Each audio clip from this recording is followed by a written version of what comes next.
3, 2, 1.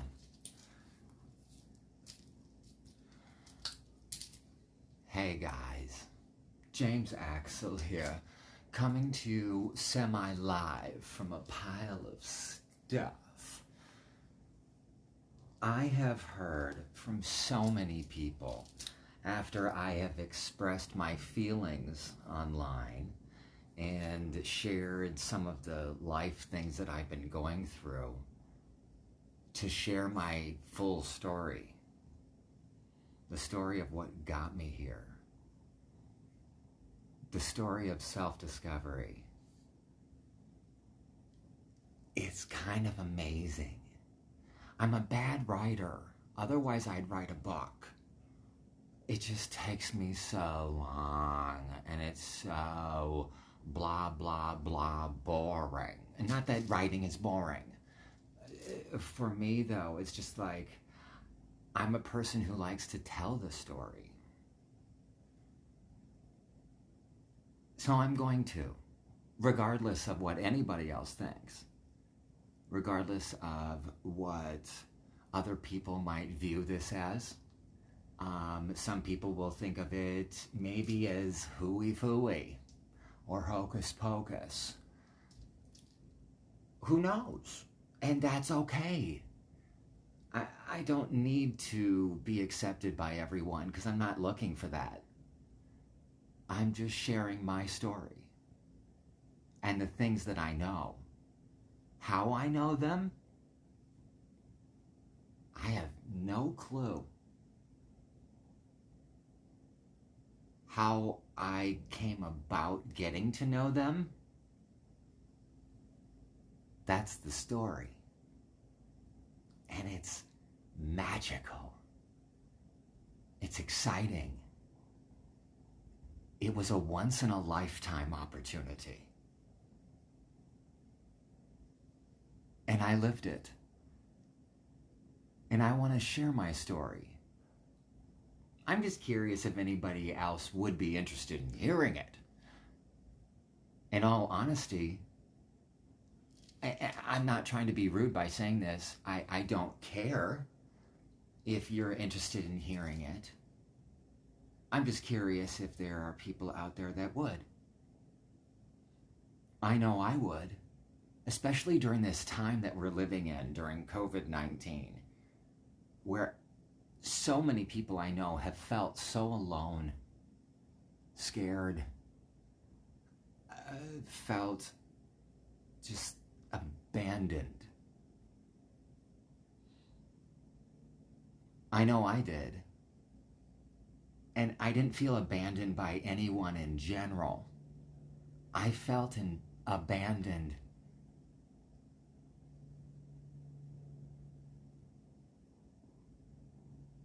I felt abandoned by people in general. People who I thought were my friends and family. I am so blessed and so grateful to have the family that I do have. Back in Minnesota, where I was born and raised. I was born January 25th, 1978. On a blistering cold night. Oh, wait. When I do start it. Come here. Oh, this is you can see Timmy. He's sleeping right here. And my little shadow right here. Come here, baby. I'm just going to introduce my family really quick. Oh, and now he's all camera shy. Oh, this is Tommy. I have Timmy and Tommy. They're Himalayan cats. And they're just lovers. Oh, he would sit in my lap all day and just make biscuits. Oh, you should hear him purring. It's so... Here, let's see if I can get it. His purr is so cute.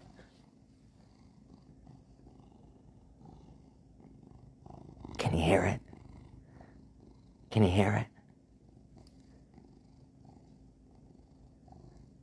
Oh.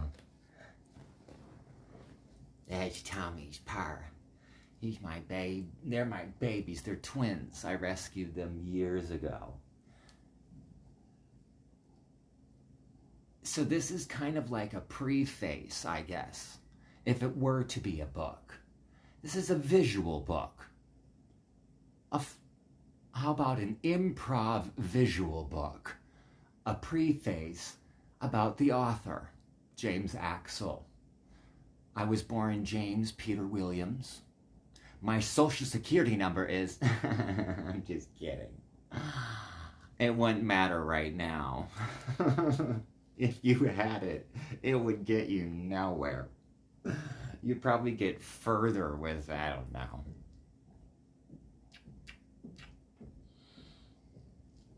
Somebody from Enron's. Anyway,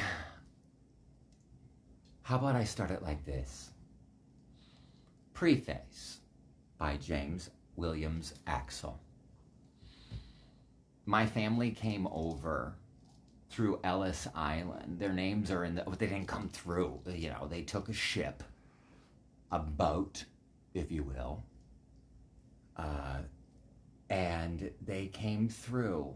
Their names are in the Ellis Island book. My grandfather's name was Cesar Cadari. Italian, if you didn't figure that out. My aunt was Caroline and Cadari. And there was also my Uncle Pete, who spoke not a lick of English. Whenever I would go over to visit my Auntie Caroline, I loved her. She would play card games with us called Steal-A-Pack. And it was just a fun, silly game of cards that we would play together. And she would always swear at me in Italian, like when I was 5. I had no idea what she was saying, but, you know, that's just how we were, you know? We would play. And then my grandparents, they moved over from Italy. And my parents actually had the privilege and honor of going to visit ancestors in Italy. And it was an amazing experience for them. And I cannot wait to go to Italy and to Paris. And I've never left this country, unless you count Canada. Then I left. Not that there's anything wrong with Canada. You know, what's that all about? Anyway, I digress. They came over from Italy and they moved to Ely, Minnesota, way up north. If anyone's ever heard of Ely, it's close to the Boundary Waters, God's country. They still, to this day, don't allow any motorized boats. So the water is crystal clear. And when the sun hits it just right, you can see clear on to the bottom. It is outstandingly beautiful. We would go there every summer, and I would go camping. I mean, it kind of looks like I'm camping right now in my pile of stuff. And yeah, I'll show you. So we would go camping every summer, spend weeks there. It was such an amazing experience. Now that I look back on it, those experiences shaped me to be able to handle situations such as COVID-19. We would portage out to like Lake 7 or 8, and we would spend weeks there. My dad would tell me stories by the campfire along with my Uncle Barry, my brother Mark. and my brother Ed. My sisters Chrissy and Debbie would stay at home. I'm the youngest of 5. The 4 of them are very close. My mom had basically 2 sets of Irish twins. If you don't know what an Irish twin is, it's pretty much my mom had my oldest sister Debbie, and then like a year later, Ed was born. Then she was like, all right, close up shop for a couple of years. Then she had my sister Chrissy.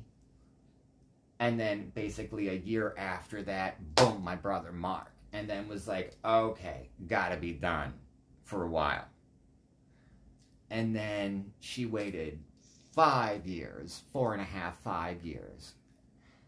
And then had me. Save the best for last is what I say. And all of them were very close. They went to middle school and high school together. And I had many of those years alone with my parents. I was the youngest of 5. I also felt like an only child. I had a lot of time alone with my parents, which I loved. We would go to places like Branson, Missouri. And I remember we saw Wayne Newton. Oh my gosh, my mom was so excited to see Wayne Newton. He came down in an alien ship and then held his gold microphone. Then we went to see Andy Williams. Oh gosh, I loved that concert. Mind you, I was in like 6th or 7th, 8th grade, around there. Give or take a month or 2. And I remember I was the youngest person in the audience. And we were so close to the stage. And I remember Andy Williams singing on stage, and he's like, all of you will remember this, da-da-da. And he looks down at me, and he's like, except for you. I didn't care. I was like, oh my gosh, Andy Williams just talked to me. And I go back to school, and I tell this story, and no one knew who Andy Williams was. Shame on them. It's the most wonderful time of the year. Well, my parents both grew up in Ely, Minnesota. My grandmother's names were Christine Kadari. That was my mother's mom. My dad's mom was named Hannah Williams. Eventually, she remarried. My dad's father passed away when he was 5. I don't really know much about him, although he seemed pretty cool. I would have liked to have met him. And then, yeah, if you hear any screaming, I live in an apartment complex. Lots of kids, which is totally cool if you want them.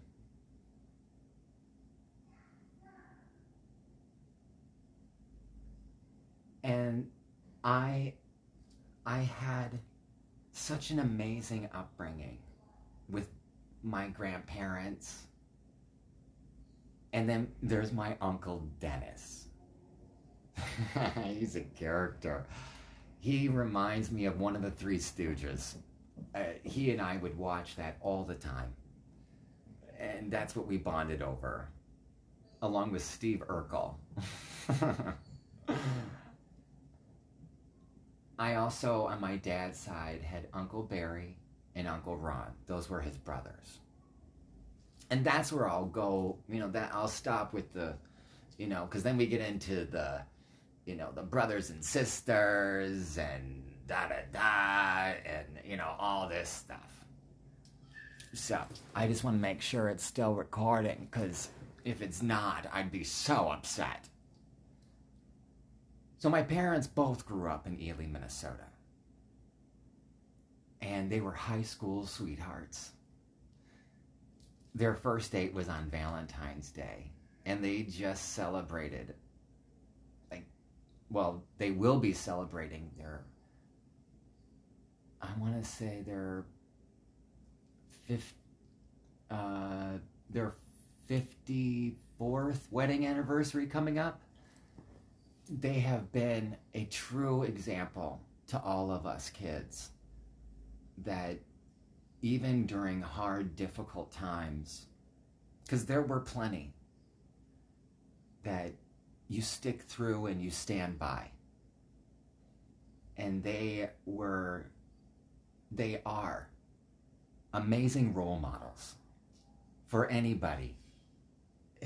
They are so involved still. Even though all of us kids have graduated and left the nest, they still are involved so much in the community. My dad was a theater director. His goal, or his dream when he was a kid, was to move to Los Angeles and become an actor. Well, that didn't quite happen. He had 5 kids. However, he became a theater director and a speech teacher. So I literally grew up on the stage. My first role was in Cinderella as a mouse. I was so cute.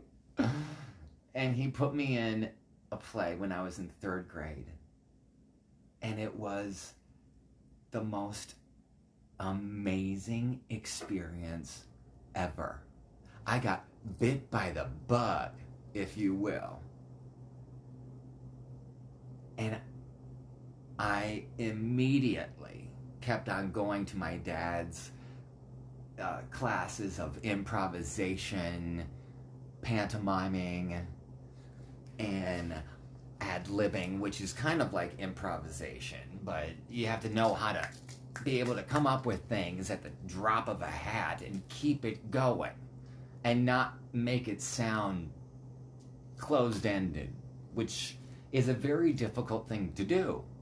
However, when you get the skill down, it's so much fun. If you guys are not familiar with any of like Waiting for Guffman, Best in Show, I love those. Those are improvisational movies. They kind of had a script, but they were making it up as they went along. Very talented actors in all of them. They're pretty much all in Schitt's Creek right now. What? Can I say that? What? Anyway, they're in Schitt's Creek. Kind of like what we're all in right now. So I grew up in the theater, acting and singing. I started taking singing lessons very early on in life. And I love musical theater. It is so amazing to me. It's a passion of mine. I've been in over, I want to say, 250 productions, and that was before I moved to Los Angeles, which really helped me develop myself to be able to handle all of the personalities that are in this town. You know what I'm talking about.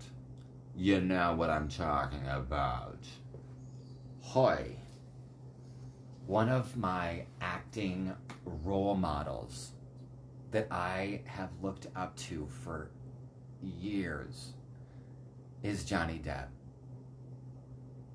He commits himself to a role and becomes it. And it's like he doesn't give a shit who's watching him. He just does what he wants to do. And I love his mind take. I thought it was so amazing that he used like Angela Lansbury as one of his inspirations for Sleepy Hollow. That's one of my favorite shows. Like, oh, like in all. Okay, I'm gonna digress really quick because I love Murder, She Wrote. I fucking love that show.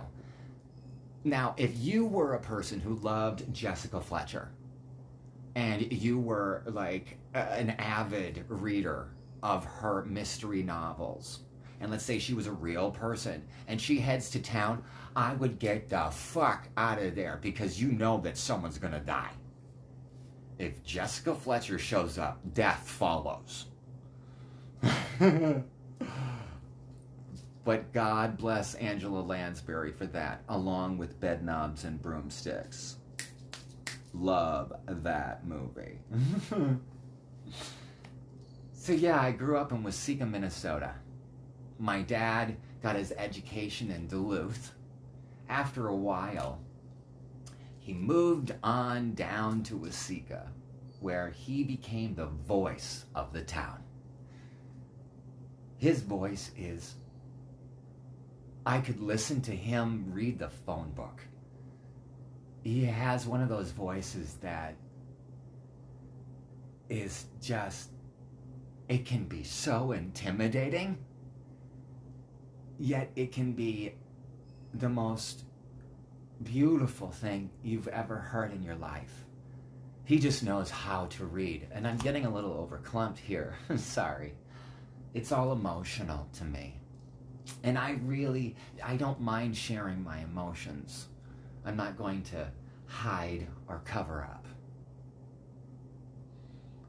So with my family being from Waseca, Minnesota, and my 4 brothers and sisters, and our dog Mitzi, God love her, she was a part of the family. We had some amazing adventures as family. I could tell so many. Of course, they all tell me that I have Jimmy stories. And then they give me a thumbs up like this. And how that came about is my mom and I, when I was in there was a branch off of Dare to Keep Kids Off Drugs. There was a branch of that called Quest. Well, one of our extra credit work was we could either write a story, this, or I forget what the middle thing was, or make a t-shirt. And I wanted to make a t-shirt. And my dad knows how to draw and paint. So my dad drew a thumb like this on an iron-on like sheet. And my mom put it on the ironing board, and we had it all positioned, and we got it just right, and we ironed it on, and it was perfect like this. Well, we forgot that the ironing board goes this way, and you wear the shirt this way. So when you wore it, it was thumbs up on life. So whenever I do something, or whenever my family gives me like a high five via Zoom, they're like, hey Jimmy, thumbs up. And the family clap. I'll never forget that. Oh, we had some great times. We had some great times. We had some not so great times. You know, like every family does. However, the one thing we always had was an abundance of love. We weren't rich by any means. My dad, he was the only working person, meaning financially. My mom, trust me, she worked. She worked. I look at my dad's job as a vacation compared to what my mom had to do. And I was one of her kids. Oh my gosh. That's why I don't think I could ever have kids. They always say you get you back, only doubled. I'm like, bull. There's a reason why I'm a homosexual.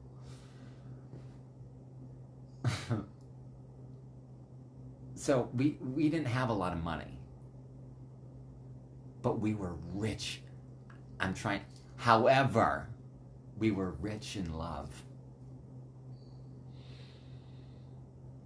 So much love. And we didn't have computers or gadgets or iPads or anything like that to keep us entertained.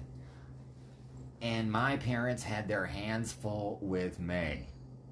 I was diagnosed with ADHD by the Mayo Clinic when I was in 2nd grade. And every 6 months I went into the Mayo Clinic to do tests, and I had to remember numbers, and I had to remember, like, tell people what that picture looked like, and I had to go through all of these examples of, you know, like they would repeat a number back, or they would repeat a number and I would have to repeat it back. They would repeat another number, then I would have to repeat the first and then the second. Then I'd have to repeat the first, second, and third, and then and so on and so forth. And I got really good after doing that for 10 years. And it conditioned my brain to remember a lot of things. And also, on top of that, being in theater, having to remember all the lines, my brain is very, when it comes to remembering details and remembering certain lines from movies that I just throw out in a conversation when it seems to fit.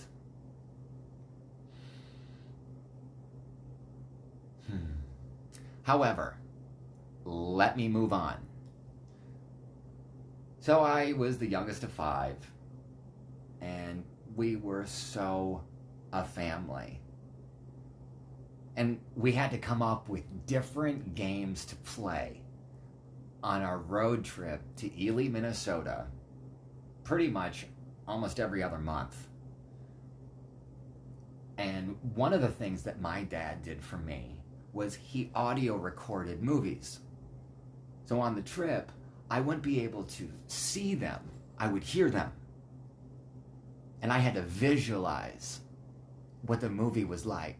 I remember listening to The Wizard of Oz. I remember listening to, like, Gone with the Wind. And there are so many he had me listen to.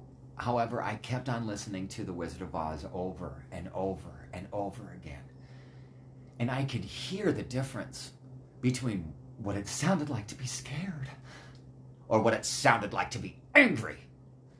And I used that in my dictation towards communication, the stage, understanding tone and tonality on how to speak to somebody and the right tone to use. So I did. I'm actually starting a career in voice acting. I'm slowly starting it. I'm learning about it because I want to put my best feet forward. I was a hairstylist of 25 years. Then COVID-19 hit, and I literally lost all of my clients. And I fell apart. Completely fell apart. And I guess that's where the story starts.